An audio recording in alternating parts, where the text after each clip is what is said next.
প্রিয় দর্শক আসসালামু আলাইকুম। এখন আমরা আছি কেবল কার আমরা স্কাইওয়ে রাইডে এনজয় করছি আমরা। আর আমরা যাচ্ছি গ্যাংটিং হাইল্যান্ডে। তো গ্যাংটিং হাইল্যান্ডে আপনাদেরকে যেতে হলে প্রথমে চলে যেতে হবে কেবল কার স্টেশন আওয়ানা স্কাইওয়েতে। আর আপনি মালয়েশিয়ার যে সিটিতেই থাকেন, বিশেষ করে কুয়ালালামপুর থেকে যেতে চাইলে আপনাকে ট্যাক্সিতে বা বাসে করে আপনি চলে যেতে পারেন আওয়ানা কেবল কার স্টেশনে। ওখান থেকে আপনি টিকিট করতে পারবেন। তবে টিকিট কিন্তু অনেক সময় রিঙ্গিতে করা যায় না, আপনার কার্ড ইউজ করলে ভালো হয়, কারণ ওই স্টেশনগুলোতে চায় কার্ড, তো সাথে আপনার কার্ড ক্যারি করলে বেটার হয়। তো আমরা 5 জন গিয়েছিলাম, 5 জনে প্রায় বাংলাদেশি টাকায় আমাদের 12,000 টাকার মতো লেগেছিল। আর আওয়ানা স্কাইওয়ে স্টেশন থেকে আমাদের গ্যাংটিং হাইল্যান্ড পৌঁছাতে 20 মিনিটের মতো টাইম লেগেছিল। এটা আমার লাইফের একটা বেস্ট এক্সপিরিয়েন্স ছিল কেবল কারের, কারণ আমি বেশ কয়েকবার কেবল কারে চলেছি। তো এটা আমার কাছে মনে হচ্ছিল বেস্ট, কারণ এটার ভিউটা এত সুন্দর ছিল।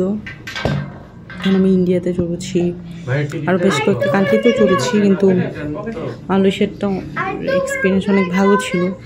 সিঙ্গাপুরেও চলেছি, কিন্তু সিঙ্গাপুরে ওয়ার্ল্ড স্টুডিওর যে কেবল কারটা, এটার চাইতে গ্যাংটিং হাইল্যান্ডের কেবল কারের এক্সপিরিয়েন্সটা আমার ভালো ছিল। আর মেঘগুলো তুলার মতো ভাসছে, আর এটা তো একদিকে যায় আরেকদিকে আসে, বাইরে থেকে কেবল কারগুলো ক্রস করে যাচ্ছিল, দেখতে অনেক ভালো লাগছিল।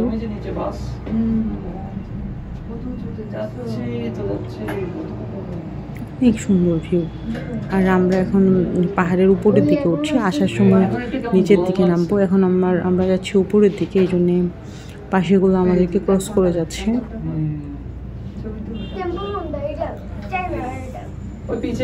তো চাইলে আপনারা গ্যাংটিং হাইল্যান্ডে হাতে স্টেও করতে পারবেন।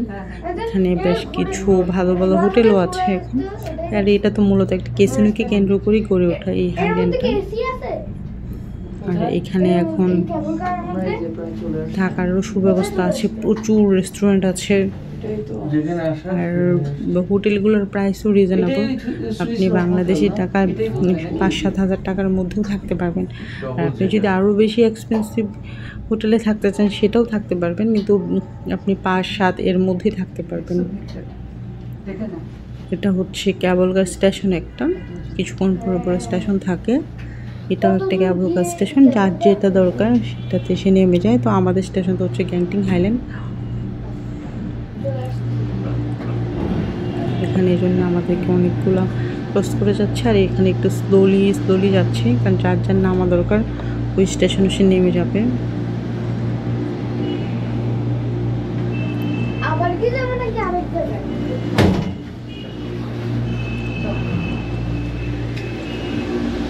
তো স্টেশন শেষ হয়ে গিয়েছে, স্টেশন শেষ হয়ে আবার জার্নি শুরু করে দিয়েছে আমাদের কেবল কার। নিচ দিয়ে সব বিল্ডিংগুলো দেখা যাচ্ছে। এটা যেহেতু পাহাড়ি এলাকা, সেখানে আশপাশে সব ছোটো ছোটোখাটো বিল্ডিং, শহর না, এখানে সব হচ্ছে মেঘ আর ছোটো ছোটো পাহাড়, খাদ নিচে দেখা যাচ্ছে। এখানে ছোট বড় অনেক পাহাড় আছে। তো আমরা সবচেয়ে উঁচু যে পাহাড়টা আছে ওই পাহাড়টাতে যাচ্ছি। তো যেতে যেতে আমরা একটা সুন্দর টেম্পল দেখতে পাবো।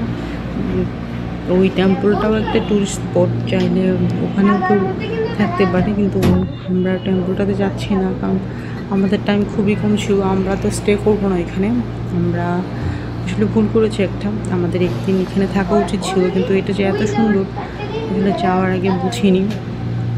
নিচে আমরা গ্যাংটিং হাইল্যান্ড থিম পার্ক দেখতে পারবো কিছুক্ষণের মধ্যেই। আর যেখানে বিল্ডিংগুলো